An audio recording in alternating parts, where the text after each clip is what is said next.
Our next panel, The No Longer Silent Majority, What Iranians Inside Want, will explore the perspectives and desires of Iranians living inside Iran, shedding light on their voices and aspirations.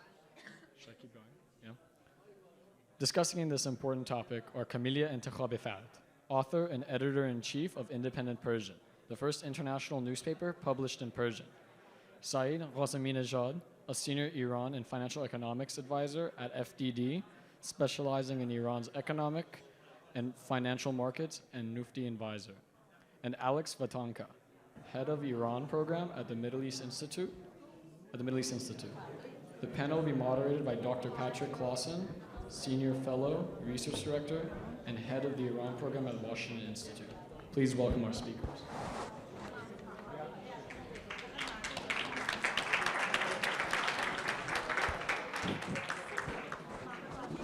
Ladies and gentlemen, please take your seats. The panel is beginning now. So the point of this panel is to discuss how do Iranians feel about the regime, about events in the region, and about the West. Let's start with what do you think is the view inside Iran about how things have gone over the last year of protests? What do you think is the feeling about what's been accomplished out of those protests, and what are the lessons to be gained out of those protests, and what are the views inside Iran about how the United States and the West in general have reacted to those protests? Thank you for having me here. Let me just give you a background on the protests in Iran. We have had 3 waves of protests since 2017. This is a movement, I call it the patriotic revolutionary movement. It's revolutionary because it wants to overthrow the regime. For decades, the dominant discourse in Iran, political discourse, was reform. Since 2017, what we have seen was that there was a structural break from reform to revolution. It's patriotic because unlike the 1979 revolution, it wants to focus on the national interests of Iranians, what's good for Iranians. It doesn't want to export revolution. It doesn't want to liberate the laborers of the world. It doesn't want to spend Iranian resources for the Ummah.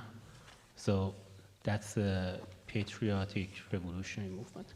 We had it in 2017, we had it in 2019, and we had it in 2022. And these 3 waves of protests, which were really big, they were in all Iranian provinces. And these 3 waves have been connected with these smaller waves in between. So every year almost you had some kind of protest. The movement has become more radical over years, more violent both by the regime and both by the protesters, more nationalist. And what we saw in 2022, which was very important, was that for the first time, we have seen that you had a fusion of the upper middle class and the lower income class. So the movement in 2017 was mostly in lower income class. In 2019 also was mostly in lower income class. And something that's very important, and many in the West, because it's not being covered, I think don't understand it, is how much anti-79 revolution this movement is, and how much pro-Pahlavi is. So, and this is what I'm saying is based on data. It's not based on what I like or what I feel. So, one of the key slogans of this revolution since 2017 has been Reza Shah, bless your soul. So you have heard it again and again. You have heard other slogans in defense of the Pahlavi dynasty. And that's, we hear a lot about leadership. This person should be leader, that person should be leader. And the only name that has come so far in Iran, people during the protests have chanted that name, is the name of Pahlavi. And that's something we have seen in the data. I can actually go over some of this data for you, if I have time. Okay. Let's move on to other topics, please. Yeah. So, Kamalia, can you talk about how do people inside Iran view the reactions of the United States in particular and the West in general towards the protests of this last year? And what's been the reaction of Iranians to what's now the second Iranian who's won the Nobel Peace Prize in the last 20 years? And so what's been the response to the Peace Prize to Mohammadi? Thank you very much for hosting me, and greetings to all these distinguished panelists and dear friends and everyone else who are here. Very good question, and it has so many speculation around of your question coming up since last summer and the death of Mahsa Amini. Nobel Peace Prizes, let me just get to this question. It was absolutely a very big award and a great recognition by international community for all the Iranians, not only to Ms. Mohammadi, and astonishing to see in 20 years for the second time, the second Iranian woman have received this award. I'm little skeptical to say, so what the first Nobel Peace Prize does and done for the Iranian woman, for the people of Iran. And let's see if the second one can make that changes we are looking for. I hope it wouldn't be only a political awards, because Iranian women or all Iranian people in the past 12 months ago, they spent so much with their life and about their freedom and about the children has been killed and some people lost their eyes.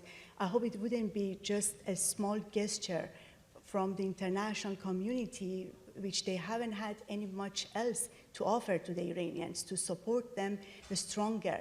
At the middle of the protests in Iran, we heard and we knew that the United States were negotiating with the regime over releasing some of the hostages or releasing some of the money frozen in the international bank accounts. And it was heartbreaking for many Iranians when they learned, when they were protesting at the street, at the same time, the US representative or the Western representative negotiating with these regime people. And there were so many divisionist people during that 10 to 12 months comes to the picture. The people who try to make some of the issues which never, ever in Iran being an issue, they've just put that out on the picture, such as the ethnic issues, religious, minority, majority. I am a person like many others at this room, born and grown in Iran. I even never could remember or never asked if any of our neighbors were Muslims or not. And in fact, I had lots of Armenian and Zoroastrian neighbors in our neighborhood in Shahrara. We sometimes learn at the school when the school principal asked some of those students to leave the classroom during the Islamic thought, and we maybe just learn at that time, oh, okay, they are not Muslim. Iranians are very relaxed about these issues.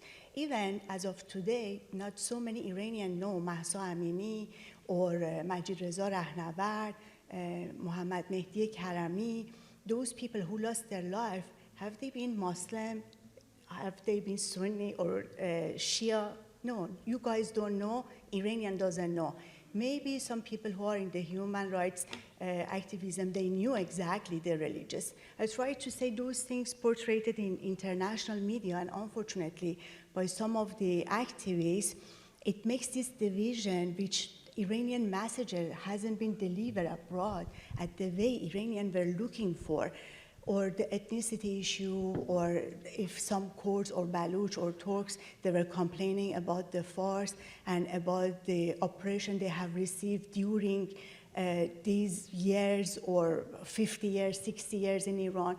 they haven't had this fresh memory of contemporary history in Iran, which Qajar dynasty ruled Iran over 100 years. All of them were Turk descent, and never in Iran they imposed everyone speak Turkish, or they never banned people speaking Farsi. Each person, anyone from any city, any tribes, they were free to speak their mother languages at home. And of course, we have one language to make all Iranian can communicate with each other, and it was Farsi, and it was Farsi for 1,000 and 2,000 years. Those small things, but big issues for international community, maybe make them confused and misunderstood about a real goal of the Iranian people. They were all united to make the regime changes.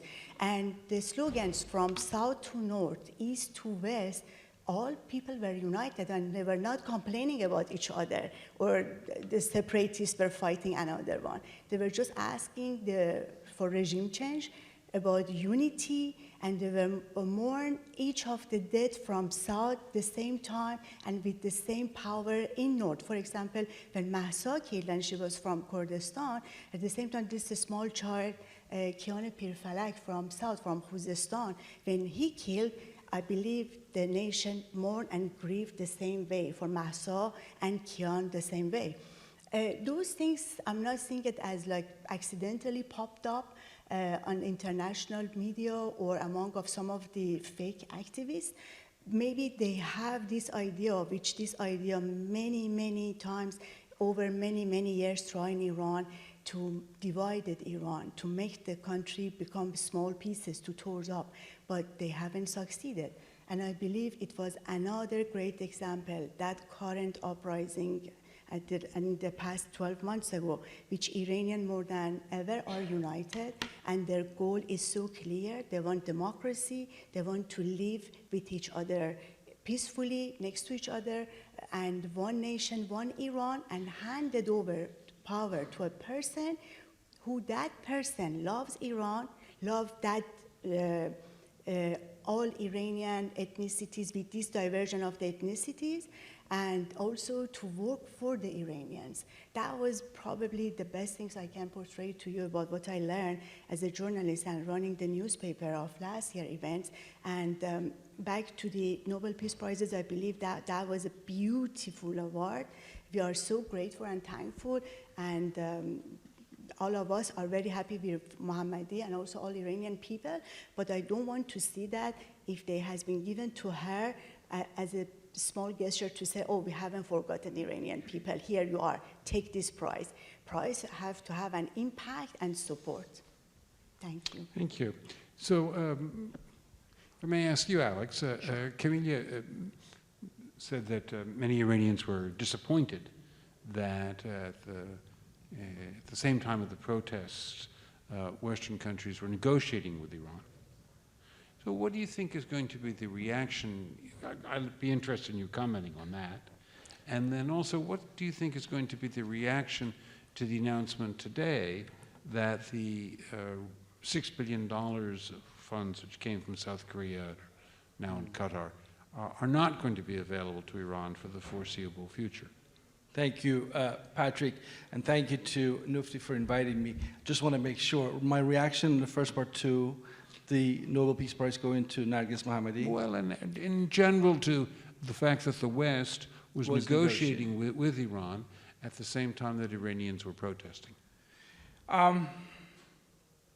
Look, obviously it's a beautiful thing that this Nobel Peace Prize was given to another Iranian woman. That's a fantastic achievement. We should all be proud. I am, and everyone I'm sure is proud. But the question is, where does this fit in as part of a strategy? And I'm not sure if I can see that strategy. That, I think, has been the issue for a lot of us Iran watchers for some time. What is the overall Western strategy? If you really push me right now, said, what is the American strategy? I will struggle to come up with pointing that that's the American Iran policy that's going to play itself out next couple of years, and that's the end goal. Now, I know it's easier said than done, but I think if you ask someone like Vladimir Putin or someone in China today, President Xi, they are more likely to have a long-term strategy for where they want to see the Islamic Republic of Iran as part of their global competition for power vis-a-vis the United States and the West in general. I'm not sure if the United States is there. In this wonderful town, we live in Washington, D.C., where you are on Iran depends whether you talk to Republicans and what kind of Republicans do you talk to, the isolationist Republicans versus the non-isolationists. And among the Democrats, you also have some internal issues in terms of where human rights fits in and so forth. So, you know, when we're talking about specific steps that the West takes, and obviously the Nobel Peace Prize is given by committee in Norway, it's not necessarily a reflection of an American or a Western policy. But even if it was, the question is, where does it fit in? And I'm not sure if I know where that long-term strategy is, and I think the cynics in Iran would say, to your point, Patrick, that the negotiations going on, that we shouldn't wait for the West. We shouldn't wait for the outside world to come with the solution to our problem, the problem being the existence of the Islamic Republic and its policies and the repression and so on. So that's how I would answer it. In many ways, it ties into the issue of leadership that Sa'id brought up. You know, putting aside the Iranian diaspora for a minute, what I think was very disappointing, not surprising, but disappointing was, given the intensity of the killings that's going on at the hands of the Islamic Republic over the last half a decade plus now, you would have thought at some point someone inside the Islamic Republic, the so-called Nizam, would stand up and say, enough is enough. I know there are folks who say that, but where's that anger going? How is it being channeled? How is it becoming an internal, within Iran's borders, problem for the regime? And that's not unfortunately happening. So you have these angry people on social media, television, so on, describing how disappointed they are about 1979 having failed as a revolution, but they don't know where to go. And that leadership is missing. And if you look into someone like Mohammad Khatami, well, good luck to you. He doesn't really have a vision. I mean, the last we heard from Mohammad Khatami was he fully came on board in terms of what Hamas has just done to Israel. So that's one of the issues as well. Internally, where's the younger generation? I mean, the first generation revolutionaries are in their 70s, 80s, and plus, if you're Ahmad Jannati, almost reaching 100. Where are the younger demographics? Who's going to come in if you, for a second, and I'm not saying I believe in the reform movement, but if you were somebody who believed in the reform movement, right now you have no hope that anything internally can happen. And I think that's really a key message for the rest of the world, who might sit there and say, well, the Iranian people have to solve it themselves. Well, here you go. They don't actually know how to go about it. And the way you can maybe help them is going to be a tricky set of challenges. But the point I'm making is they need help in the sense that it could come from the diaspora and perhaps foreign civil society organizations and so forth. But let me stop there, Patrick. If I can say something about Please. the Nobel Peace Prize. So like everyone, I'm happy for Nargis Mohammadi. She spent a lot of years in and out of prison over the last few years. And she has done a lot for what she believes. And second, this is clearly a recognition of what the Iranian women have done over the last year and what the Iranian people have done. But I was in Iran when Shirin Ebadi got her prize, and the people were really enthusiastic. I haven't seen that enthusiasm this time. I think one reason can be what Kاملیا and Alex said. The other one, I think, can be the mistake that, for example, the committee members made during the press conference. One of them said, this is something along the lines that this is the recognition that Nargis Mohammadi is the undisputed leader of what's going on in Iran, which is someone who has been following Iran, actually mapping the protests, mapping the slogans. That's absolute nonsense. No one has called her name during the protest. And I think another thing we have to consider, and the Nobel Peace Prize is obviously a political prize, and Ms. Mohammadi has a political background that, as I said, we are seeing a patriotic revolutionary movement in Iran, and Ms. Mohammadi's political background is leftist Islamist. So that, I think, makes a lot of people who are active in this revolution a bit worried. Let me talk about something that's happening now, the Israel thing. So, for example, Ms. Mohammadi has been silent on that. And if you go and read what she has said before, she has signed a very strong anti-Israeli statement. That was in the past, people change, but the statement was very strong, saying Israel is involved in anti-human operation, in war crime. And so that was like, I think, 12 years ago, people changed. But another thing is that, like, her husband, Mr. Taghi Rahmani, who is like her de facto spokesperson, he also has very strong anti-Israel views.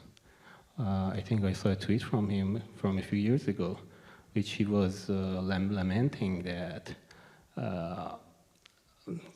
Haj Amin al-Husseini, the Nazi Mufti of Jerusalem, his proposal for Palestine wasn't accepted. So, and when you look at the issue of Palestine in this movement over the last few years, this is one of the pillars of this new revolution.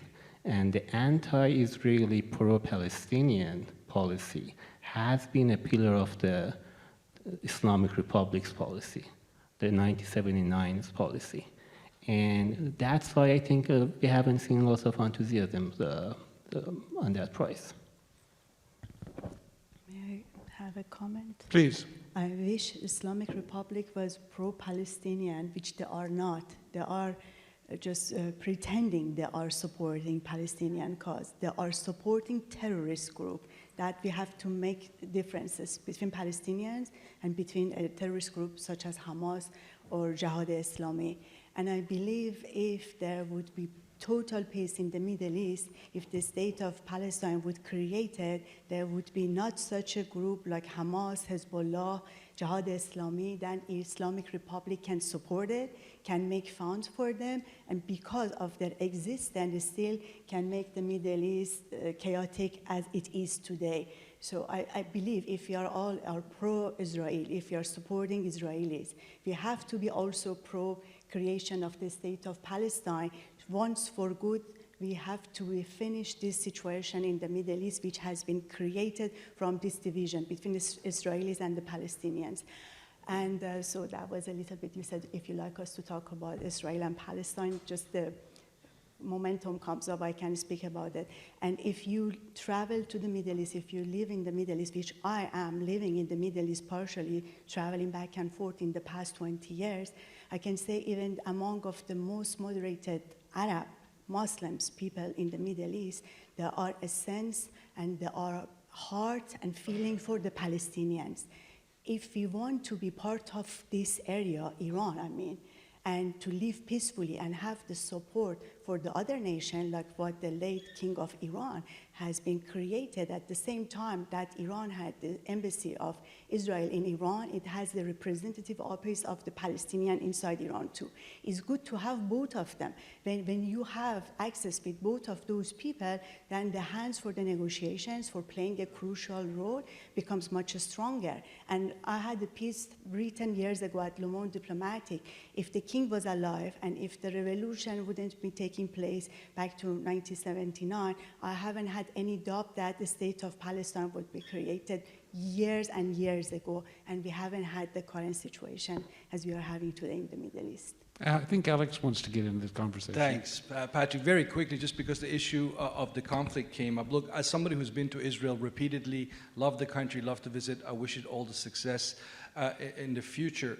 But to Camilla's point, you know, when you travel, as I'm sure some of you have done, in the small geographic size of this country, and you look at, you hear from Israelis about the demographic realities that they have with the Arab component of their population and the Palestinians in Gaza and West Bank, it's really hard to imagine how this situation can remain unless there is a political solution to this. And I say this as somebody who, as I said, support the state of Israel. But I think the idea that, you know, the Palestinians are just going to go away, you know, all it does, and for those of us who care, obviously, in terms of the future of Iran, all it does, it gives opportunity for the extremists, for the terrorists out there to take advantage. You know, if you demolish or eliminate Hamas tomorrow, but nothing changes for the people of Gaza and so forth, something else is probably going to come in and fill it. And when that somebody else is going to do that, that foreign entity is likely to be the Islamic Republic of Iran. Right? And I think if you look at the track record of the Islamic Republic of Iran since 1979, you cannot come up with one single example where they could go into a country that was otherwise functioning and was doing well, and their narrative, their message was attractive to a local actor. It doesn't exist. If you start with Hezbollah in Lebanon, and go all the way to the Houthis of the last decade, every time they were able to come in and become a player was because there was a security vacuum, there's a failing state, and they took advantage. Otherwise, the Islamic Republic really has a narrative that doesn't sell. It doesn't sell in Iran. Why on earth should it sell in the region?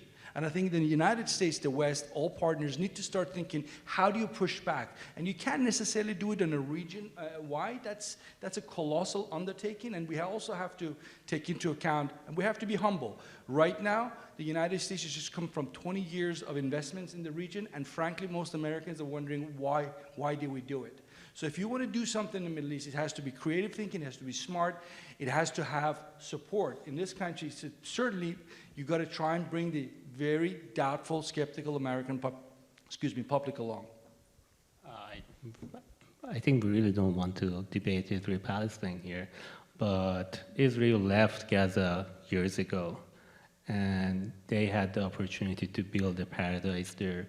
They didn't do that for a reason. And if Palestinians in Gaza are, they are so much peace-loving and things like that, why the Egyptians have problem with them? So we don't want to, I just want to go back to how Iranians see the issue of Palestine. Exactly. Let's talk about the Iranians. That's our main interest. How do Iranians view the situation? So the issue of Palestine for Iranians, we see it emerged in the protest movement in 2009. So with the No to Gaza, No to Lebanon, I give my life for Iran. Funny story, Mohsen Kadiver, who is a duke now, he's a mullah. He went on VOA a few days after that and said, no. They are not saying no to Gaza, no to Lebanon. They are saying yes to Gaza, yes to Lebanon. I give my life for Iran. And then it came, it was other chains that have been repeated, like what happened to the oil money? It has been spent on Palestine. پول نفت چی شده؟ خرج فلسطین شده. Other chains, let go of Palestine, do something for us. فلسطین رو رها کن، فکری به حال ما کن. And probably before this flag thing, the flag chant, probably the most controversial one was the Death to Palestine chant that has been chanted in Iran. So the reason that Iranians are chanting these things is that, again, after 1979, the first figure who came to Iran, the first foreign figure, was Arafat. And he was embraced by all the factions of the victorious coalition, from MEK to Khomeini, from the freedom movement to National Front. And it wasn't just that he didn't have any role in that revolution. Many of those people who came and fought with the Shah, many of those armed groups, they have been trained by Palestinians. They actually have fought along Palestinians against the Israelis. So it's not that Iranians, yes, I agree. The good policy for Iran was what Shah was doing, which is having relation with both sides. But the fact is that that Palestinians have played a role in overthrowing the Shah, in toppling the Shah. And that's why Iranians, right now that they are realizing what they lost, they are also turning against Palestinians.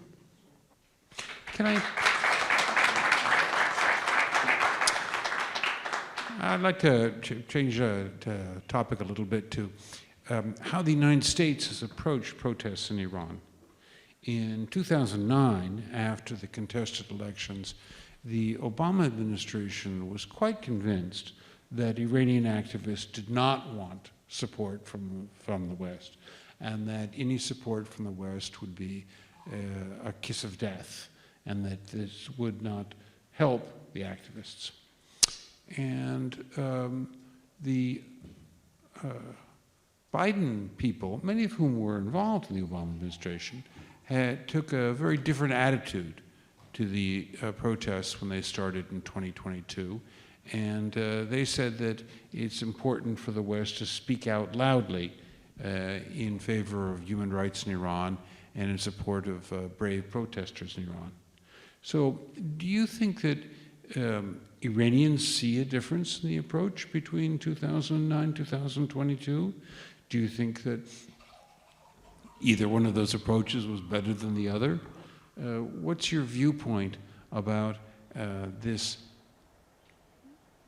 change from the part of the administration in their attitude towards protests inside Iran? Alex, you want to go first? Again, it's very controversial. I've been getting this question for the last 15 years. I do a lot of teaching for various branches of the U.S. Armed Forces, and that's one of the almost always the question. So what happened with the Obama administration? What did they get right and wrong? Look, what are you in favor for it or not in terms of what happened with the nuclear deal? The Obama administration decided to gamble and go out there and see if they could actually have a dialogue with this Islamic Republic. And they kind of looked and decided that we can't have everything we want to have resolved, like human rights in Iran and so on, but we do care about the nuclear issue, and they focused on that, and that's what they got to deal. But there was a hope in the Obama administration that you could build on this agreement, that you could maybe build on it, and that's where it fell flat, because the Islamic Republic was not interested in building on it. The Islamic Republic basically took the money and ran away. It made no difference in terms of its regional strategy. It stayed the course in terms of support for the proxies. It made no difference to the lives of Iranians inside of Iran in terms of, the repression continued. So basically, I think the Obama administration came in, tried that. The Trump administration came in. Can I push you a little bit Sure. on that? The Obama people would say to you it was more than that. They would say that the activists inside Iran didn't want help in 2009. And would have regarded the U.S. involvement in 2009 as a kiss of death that would hurt their cause. What do you think of that argument? I have no idea of knowing whether having the United States on your side would have been the decisive moment for the movement in Iran. And by the way, in 2009, what is very different from today, as you know, 2009 was remarkable because it was an inside the family fight. You had the Mousavis of this world. These were children of the revolution, and they fell out. And Rafsanjani, as you know, is still alive. That's very different than today because it's coming from the streets up. This is not an internal regime fight. This is angry Iranians coming out. So that, in that sense, is different. So, but Patrick, to be honest with you, I don't know. I haven't seen the evidence in terms of folks saying to the Obama administration, don't do anything. I'd be skeptical. I think the reason why President Obama had secretly sent a couple of letters to Khamenei through the Omanis and wasn't willing to ruin that track that he had already started and just didn't know. And you have to forgive the Americans for this. You've seen repeated protests in Iran the last 44 years. And they look at the track record and say, well, there will be protests, but we don't know. Most likely it's going to be wrapped up by the regime. So if you're Obama in 2009, you got to worry about the nuclear issue, and you have to maybe gamble on going with the Iranian protesters. And they decided to go with the regime. And I think, frankly, in some ways, that's where we are today. I hate to say it, but I mean, the Biden administration might speak the language of support, but in reality, they're trying to focus on what matters the most to them, which is the nuclear program. Sure. I believe that no matter is Obama or Biden in power, first of all, they are the same path of each other, the same government of 2009 continuing to 2023. And thank you. And the nuclear deal, I was covering nuclear deal from 2013, traveling back and forth with all the groups were going to anywhere, to Geneva, to Oman, to Vienna, everywhere. I had a strong presence and monitoring the deal. The deal wasn't anything than saving the regime in the Middle East. For many reasons, we could say for the United States, good to have the mullahs in power. why we should believe if President Obama said he did mistake at 2009 and haven't supported Iranian, he was genuine.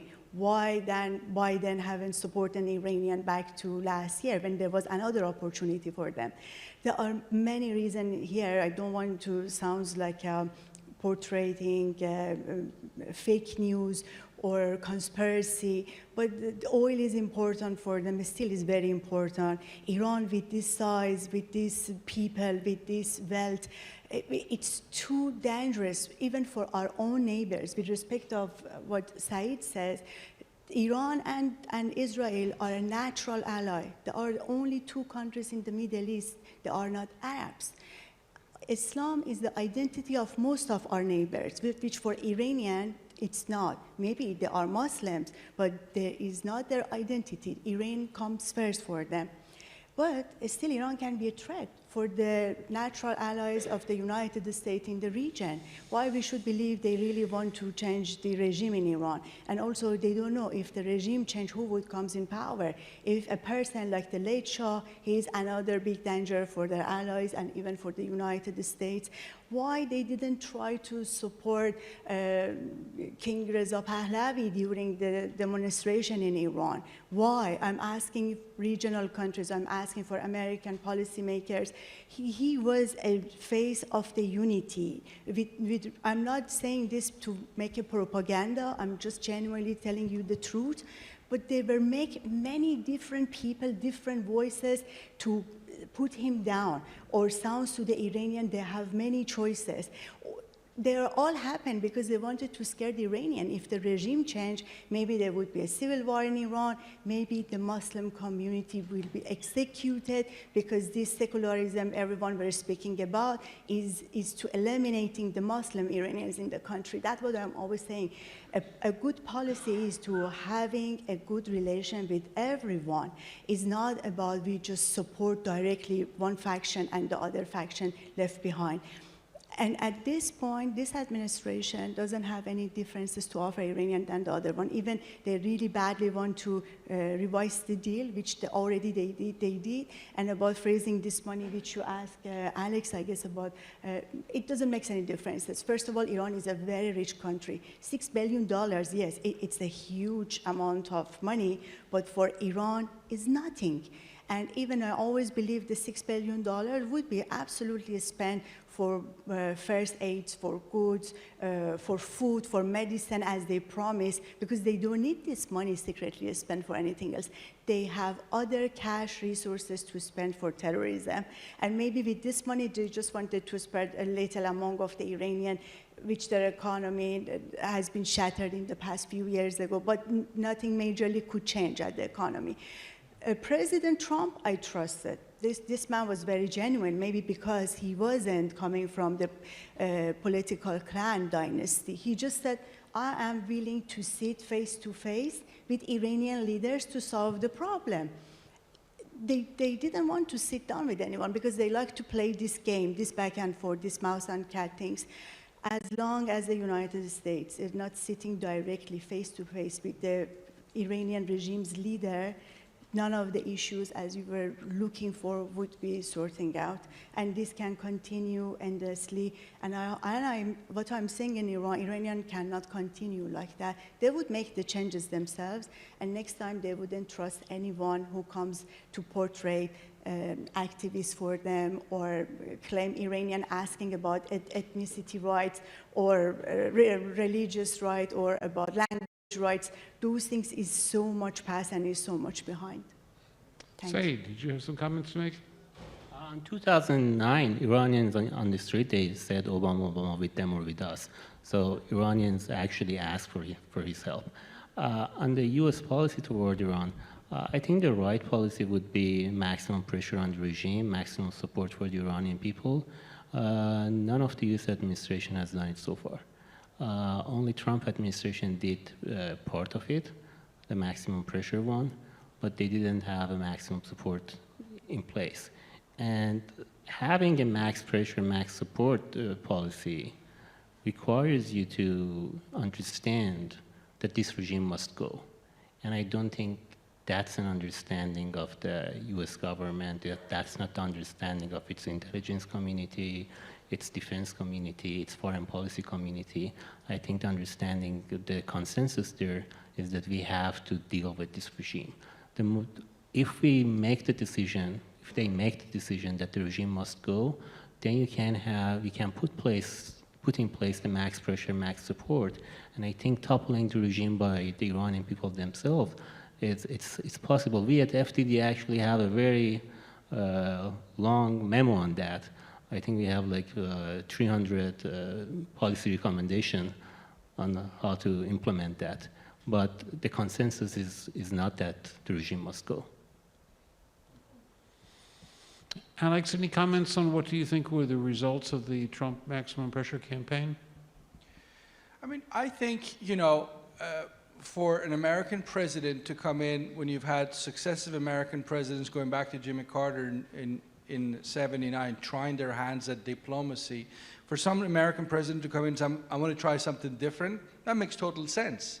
And you could say maximum pressure had a good chance to work, but there are a couple of structural reasons in the way. One was, today the Islamic Republic, I hate to admit it, but everyone in this room knows it, has pretty powerful friends in the shape of Russia and China. I mean, without Chinese buying discounted Iranian oil, Iran would be in a different place than it is today. So the world has changed. If you were the United States in 2001 trying to come up with an Iran policy, your options were much better than in 2023 because the world has changed so much. So that's an unfortunate reality. But one thing that President Trump did, which for the life of me I didn't understand, is he said very early on, and he made it very clear, that I'm going to put sanctions on you, but that's about it. I'm not going to, put myself in the driving seat here and come get you. And when he said that, I'm not going to go to war. And he didn't have to go with Iran, but he didn't have to say, I'm not going to go to war with Iran.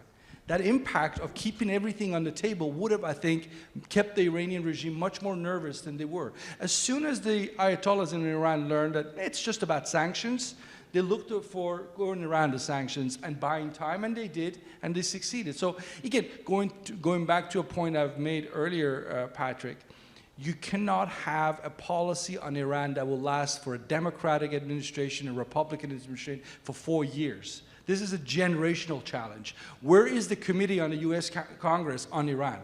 Where is there's committees on China. Where's the committee? Why don't Republicans and Democrats agree on the bottom line in terms of what they want to see on Iran? Doesn't exist. It's become a political partisan issue in this country.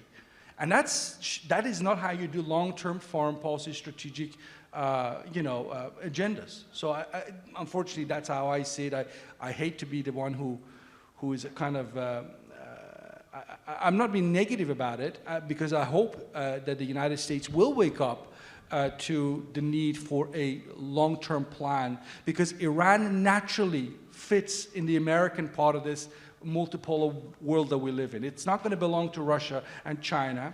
It belongs with the West. That's where Iran belongs. But the West needs to do a lot more creative thinking to enable that country, a very significant country of 85 million people, to come back where I think it belongs in this international order. I want to say something about what Alex said. I don't agree that China is a very close ally of Iran. I think in the region, Saudis and UAEs are closer to China. If you just look at the number, the trade number, the trade number between Saudi and UAE with China really dwarfs what Iran sells to them.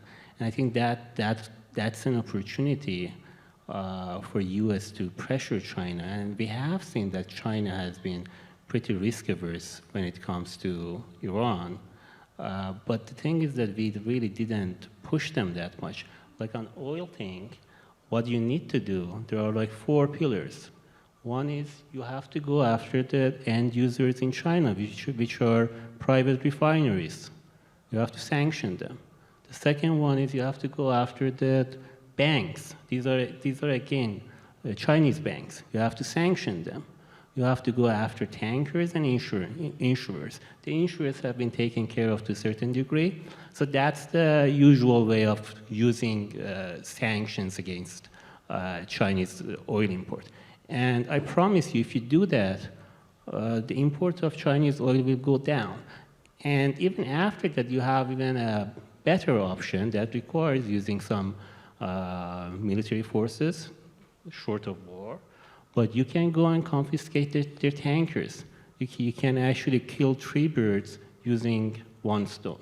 Can we get back to how Iranians look at international affairs? And I'd be very interested in your views on how do Iranians look at the sanctions on Iran? What's the attitude towards the sanctions on Iran? Kamalia, why don't you start? Sure. Sanction is not good, right? Who could say sanction is good or they like to be sanctioned? For example, my own family lives in Iran. My mother every day were complaining about the changes in supermarket, grocery shopping of her. And their incomes wouldn't increase, no one in Iran except some group of the people working with the government, or they subsidize based on their income affiliated with the regime in military or government offices or so.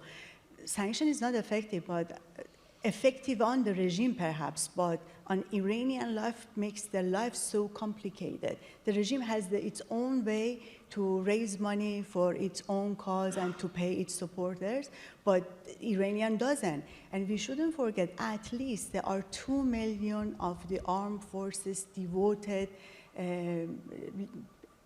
people, I don't know, you could say they are revolutionary guards or they are private guards. They are connected with this regime. They make a huge dangers and differences when it comes, we're speaking about the one to confront the demonstrators, the people who were complaining about the living conditions. They are all things matter to the Iranians, and it makes them be more frustrated from West when they come to street to protest, and they were saying rather than, for example, Raisi was here, some of the colleagues I guess pointed out for Onga, rather than sanctioning Iran president for murdering Iranian last summer, putting him banned, not coming to the United States, ridiculously they sanctioned former President Ahmadinejad. Okay, you can sanction entire regime's people to not come to the US, but why not Ibrahim Raisi and his people? They come September here, they went to the podium of the United Nations. Why they didn't put him on sanctions? That type of sanctions makes Iranian jubilant and very happy to see this real current leader are humiliated. That they said, okay, what is the sanction for? The goods we were shopping daily basis are increasing the prices, but the regime's people and affiliated still, they are fat, their children can study abroad, and it just makes them to not believe those sanctions be effective on the regime. And one more thing, Sa'id spoken about the regional countries, the UAE and Saudi Arabia as a great example. Iranian comparing their life with their life. Every day at the social medias, they were saying, oh, look at Saudi Arabia, how well are doing this. Look at what their crown prince is doing. Look at the UAE. They were seeing the life quality of the neighboring countries, and they were asking why we shouldn't have this. I have an answer, because the West doesn't want the monarchies were restored in Iran, and the future of no monarchies in Iran, it would be maybe another Islamic Republic or another self-made politicians in Iran.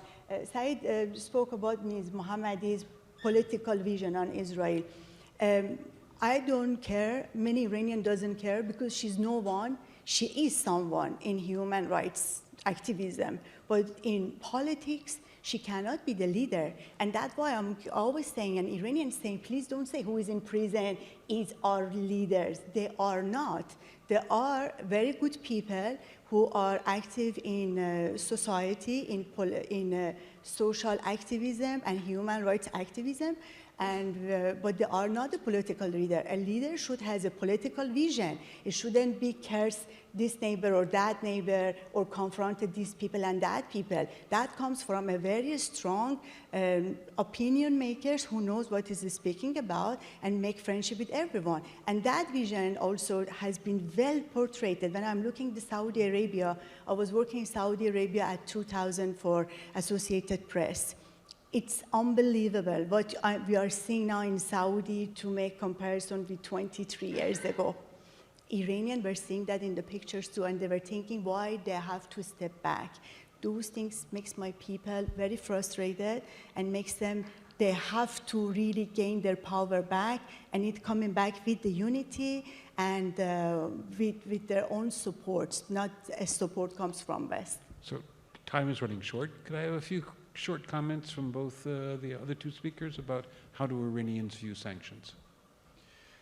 Look, to be honest, I think when you look at the long list of failures of the regime, sanctions is basically put on Iran because of the policies of the regime. They don't need to be sanctions. Americans don't wake up desiring to put sanctions on Iran. This is a reflection of an ideological system that has for 44 years, you know, I don't want to use a cliche, but essentially taken Iran hostage. I mean, at best, they have 15% or so of the support of the country, but that 15% support are people who get the money, who have the guns, who run the intelligence services. And the question is, how do you push back? I mean, that's where we are right now. How do you push back? And I think the time right now actually is not a bad time to think about pushing back. You have a supreme leader who's been there since 1989.